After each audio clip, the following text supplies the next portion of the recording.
Assalamualaikum warahmatullahi wabarakatuh.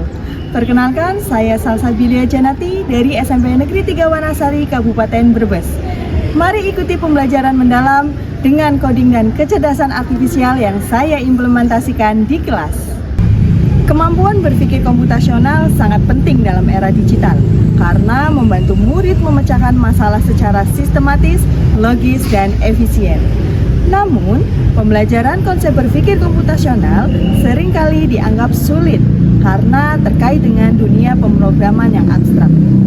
Kali ini saya membagikan praktik baik yang berjudul Petik Komputa, Petani Hebat Siswa Cerdas.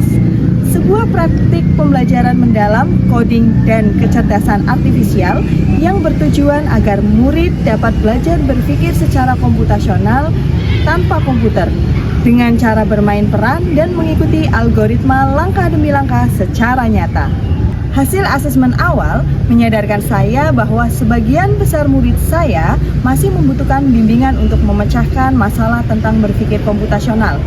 Saya merasa terpanggil untuk menghadirkan pembelajaran yang bukan hanya mengajarkan materi, tapi juga menuntun mereka agar mampu menumbuhkan keterampilan berpikir secara komputasional.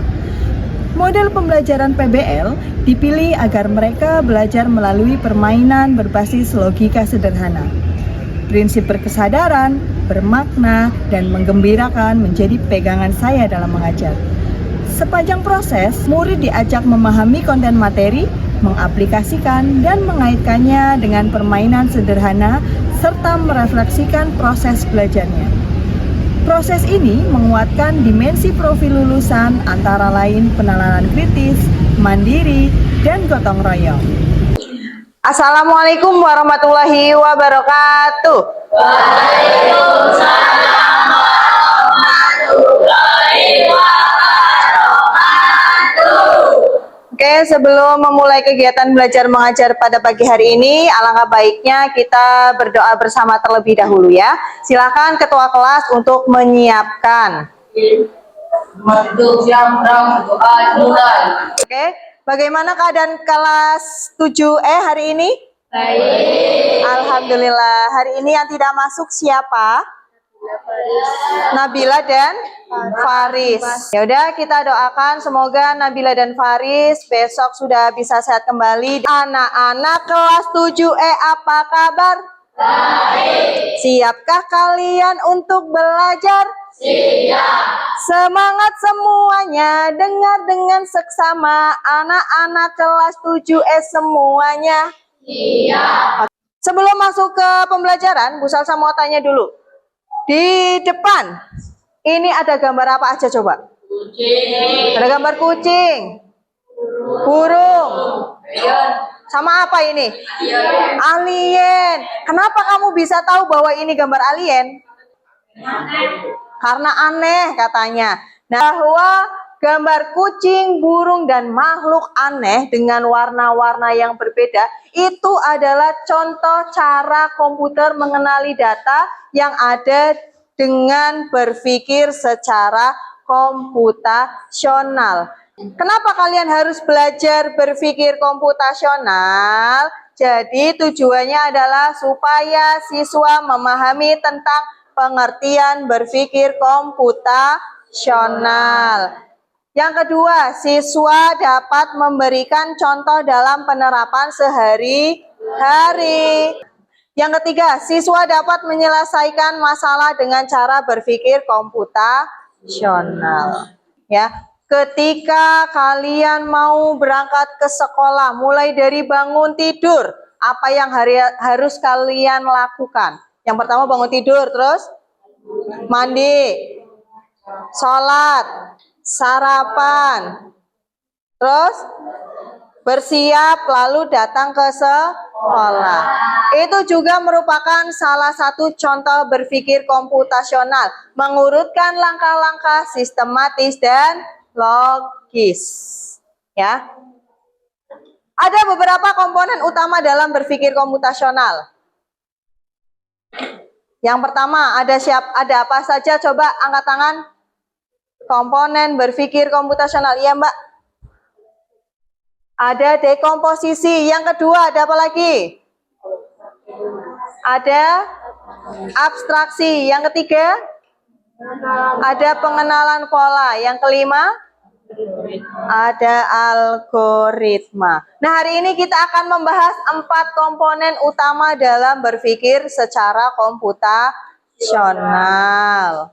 Kartu ini Bu Salsa beri nama Petani Hebat. Isinya ada apa saja? Ada gambar petani domba, serigala, dan sayur. Dan cara petunjuknya, aturan bermain unplugged coding. Mainnya dilihat, dibaca. Bawa apa dulu? Domba, coba bawa domba. Bawa domba, seberang sini. Ya. Terus setelah itu kemana lagi? Petani balik lagi. Terus? Bawa.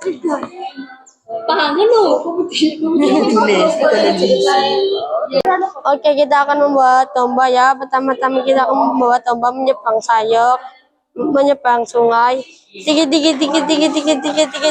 sampai di kandang. Dan kita akan membawa sayuran, dikit sampai di kandang. Oke, kalau kita tinggal nanti dombanya makan sayur. Jadi kita akan membawa domba lagi ke kandang, ke seberang sungai.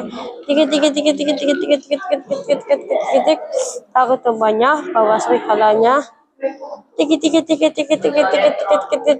Taruh serigalanya, dan kita akan kembali ke seberang sungai. Kita akan bawa domba lagi ya. Kita akan taruh domba ya. Selesai deh.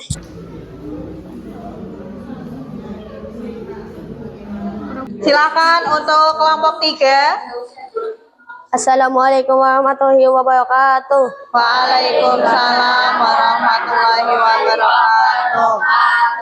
Kami dari kelompok 3 akan memainkan sebuah cerita petani hebat dan siswa cerdas.